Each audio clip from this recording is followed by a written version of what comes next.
Welcome to my new video.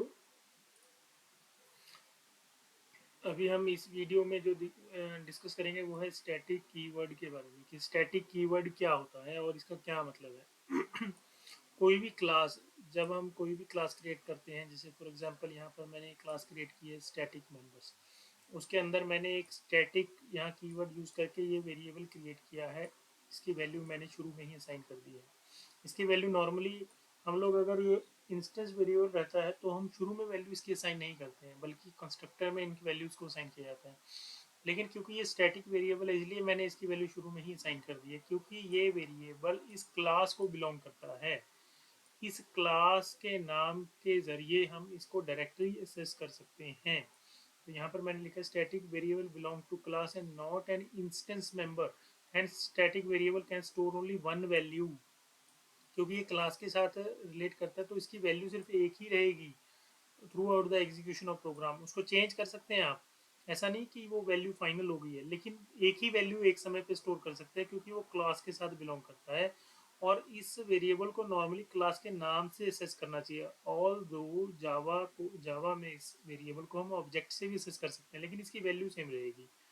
Hence, state variable can store only one value. It can be accessed by instance of class but not recommended, क्योंकि ये class का member है। Beautiful usages is creation of factory method. ये मैं इनको आपको इसका usage एक अलग वीडियो बना के दिखाऊंगा, जिसमें दिखाएंगे कि फैक्ट्री मेथड्स में कैसे स्टैटिक फैक्ट्री मेथड बना के उनका यूज़ किया जाता है। अभी मैंने एक और वेरिएबल क्रिएट किया है जिसका नाम है नॉन स्टैट वेरिएबल। इस की जो वैल्यू है वो मैं इस कंस्ट्रक्टर के जरिए इनिशियलाइज करवा रहा हूँ। तो अभी अगर आप देखें तो मैंने इसको यूज़ कैसे किया है। शुरू में मैंने स्टैटिक मेंबर क्लास के दो ऑब्जेक्ट या कहें इंस्टेंस क्रिएट किए हैं, first instance second instance. First instance में जो वैल्यू मैंने कंस्ट्रक्टर में पास किए 10, सेकंड इंस्टेंस में 20 पास किए।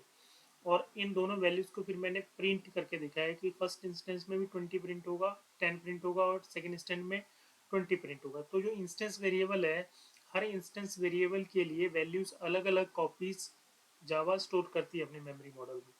और जब बात करते हैं स्टैटिक वेरिएबल की, तो मैंने देखिए यहाँ पर एरर एक आ रहा है, लेकिन ये वार्निंग है एक्चुअली, क्योंकि हम स्टैटिक वेरिएबल को ऑब्जेक्ट से एक्सेस कर रहे हैं, जबकि ये नॉर्मली एक्सेस होना चाहिए क्लास के नाम से। तो स्टैटिक वेरिएबल जो हमने यहाँ पर बनाया है, static variable it should be access with the help of static member class. तो यहाँ पर हमने तीनों तरीके से इसको एक्सेस किया, first instance dot stat variable, second instance dot stat variable, static member dot stat variable. तो आप देखेंगे क्योंकि इसकी एक ही वैल्यू है, तो पहले ऑब्जेक्ट से भी इसकी वैल्यू एक ही आएगी जो कि हमने शुरू में सेट किया 10, दूसरे से भी 10 आएगी, तीसरे से भी 10 आएगी। अब हम इन तीनों में से किसी का भी यूज़ करके इसकी वैल्यू चेंज कर सकते हैं। तो हमने यहाँ पर फर्स्ट इंस्टेंस जो स्टैट वेरिएबल की वैल्यू 20 कर दिया और दोबारा इनको प्रिंट किया, तो तीनों के लिए वो वैल्यू चेंज हो गई है। तो यहाँ से ये क्लियर होता है कि ये एक समय पे एक ही वैल्यू स्टोर करते हैं। वैल्यू चेंज की जा सकती है, लेकिन एक समय एक ही वैल्यू स्टोर करता है static variable. And static variable belongs to class and not to the instance।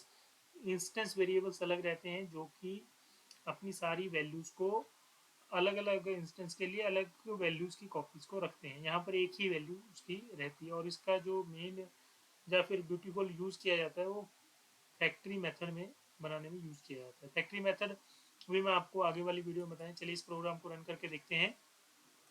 जब मैं इसको रन करता हूँ तो अब आप पाएंगे, देखिए अभी क्या हुआ। यहाँ से ये प्रोग्राम रन हुआ हमारा। Non static variable for first instance 10, दूसरे में 20, क्योंकि हमने 10 और 20 ही यहाँ पर भेजा था। उसके बाद देखिए स्टैटिक वेरिएबल फॉर फर्स्ट 10, पहले से भी 10 हुआ, दूसरे से भी 10 हुआ, तीसरे भी 10 हुआ। तीसरी बार हमने यहाँ पर वैल्यू चेंज कर दी 20, तो तीनों के लिए वो वैल्यू चेंज होगी। तो आई होप कि आपको ये समझ में आ गया होगा कि स्टैटिक जो वेरिएबल्स हैं उनका क्या यूजेज है और किस तरीके से ये यूज़ होते हैं।